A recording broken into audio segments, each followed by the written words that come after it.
Chers amis, bonjour. Je voudrais aujourd'hui vous rendre compte des impressions que je retire de notre première rencontre avec M.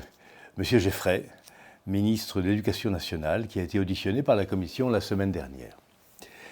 Alors, j'ai évidemment interpellé M. Geffray sur le budget considérable de l'Éducation nationale, 63 milliards, 89 milliards pour l'ensemble de la mission interministérielle sur le lancement scolaire. Et je lui ai montré que ce budget, qui est reconduit à peu près, un peu de choses près, celui de l'an passé, ne changeait absolument rien au fond. Je lui ai expliqué, enfin je lui ai rappelé, parce qu'il doit le savoir, je suppose, que le niveau moyen des élèves s'effondre, que nos examens scolaires n'ont plus beaucoup de valeur, n'en ont plus du tout d'ailleurs, qu'il faut s'inquiéter de l'état du système éducatif, qu'une bonne partie des Français commencent à s'éloigner du système public pour rejoindre l'enseignement privé, et qu'il y a des enjeux considérables pour la nation à reconstruire un système éducatif performant. À ma grande surprise, M. Geffray n'est pas entré dans cette problématique, il n'a pas pris la hauteur nécessaire pour parler des enjeux du système éducatif et de la vision prospective qu'il pouvait en avoir. Il m'a répondu en technocrate, j'ose le dire, à sujet de quelques éléments que j'avais donnés, des indicateurs de maîtrise de la lecture fluide par les élèves. Il n'était pas d'accord avec moi. Je dois dire que j'ai été un petit peu déçu parce qu'il me semblait que notre échange aurait dû se mettre au niveau global des enjeux du système éducatif et non pas au niveau d'une dispute de statisticiens. Lors de cette audition, M. Geffray a été vivement interpellé par M. Vanier, dont on connaît le prurit anticlérical, n'est-ce pas, sur le fait que le secrétaire général de l'enseignement catholique avait déclaré récemment qu'il n'était pas absurde que, avant un cours, l'on ait un petit moment de prière et de recueillement. M. Geffray a cru bien faire, sans doute, en apportant des gages à l'extrême gauche, en affirmant mâlement, n'est-ce pas, que lui, ministre, évidemment, tout le temps scolaire serait destiné à l'enseignement et non pas à la prière. Il ne s'est pas rendu compte qu'on peut parfaitement faire une petite prière dans l'interclasse, mais ça, on ne le lui a pas dit manifestement. Et alors, encore plus stupéfiant, dans une récente émission de télévision, M. Geffray, ministre de l'Éducation nationale, interrogé sur la dénomination des fêtes habituelles du calendrier français, c'est-à-dire vacances de la Toussaint, vacances de Noël, vacances de Pâques. Interrogé là-dessus, M. Geffray s'est montré très hésitant et relativement ouvert à la demande d'une organisation syndicale d'extrême gauche, le SMIPP, qui demande à débaptiser ces fêtes pour les appeler fêtes d'automne, fêtes d'hiver et fêtes de printemps.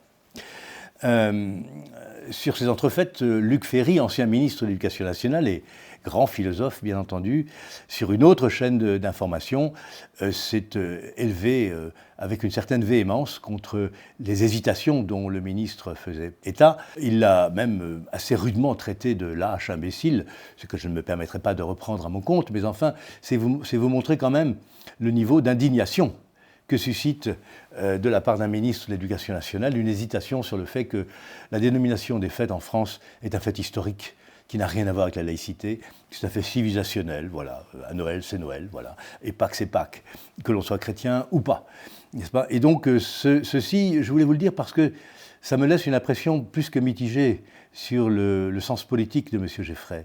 Il me semble que cet homme qui est très estimable par ailleurs, la question n'est pas là, et qui se trouve désormais adoubé par M. Attal, comme étant un super ministre de l'Éducation nationale, n'a pas bien compris exactement quel était son rôle, qui n'est sûrement pas de donner des gages à la gauche la plus obtuse qui soit, mais qui est au contraire de chercher à redresser un système éducatif qui est en plein déclin. Donc je voulais vous dire ça, parce que cela augure mal de la suite. Mon impression personnelle et politique, bien sûr, c'est que M. Geffray, au fond, grand technicien de l'éducation, est un ministre de rencontre, un ministre qui exécutera les affaires courantes en attendant que les électeurs et les Français aient décidé l'alternance. Je voulais vous dire également, pour vous rendre compte de mon activité parlementaire ici dans le domaine éducatif et culturel à l'Assemblée nationale, je vais présider une mission d'information de 6 mois sur l'intelligence artificielle et la connaissance, c'est-à-dire concrètement, en quoi l'intelligence artificielle générative peut-elle modifier, voire impacter l'enseignement scolaire, l'enseignement supérieur, la recherche et, d'une manière générale, l'accès de nos concitoyens à la connaissance. La rapporteure de cette mission d'information sera Mme Calvez, députée Renaissance.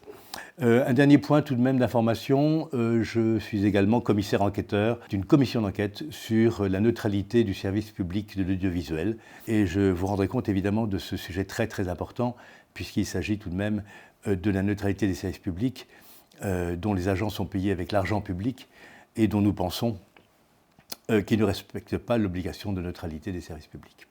Voilà ce que je voulais vous dire, mes amis. Je vous rendrai compte de la suite des opérations au fur et à mesure. La semaine prochaine, on devrait débattre dans l'hémicycle de l'Éducation nationale. J'y prendrai évidemment la parole pour défendre nos amendements et m'opposer aux amendements de l'extrême gauche notamment, et pour expliquer à M. Geffray que son budget, pour considérable qu'il soit, ne résout en rien les graves problèmes que rencontre notre école. Je vous remercie. Belle journée à vous.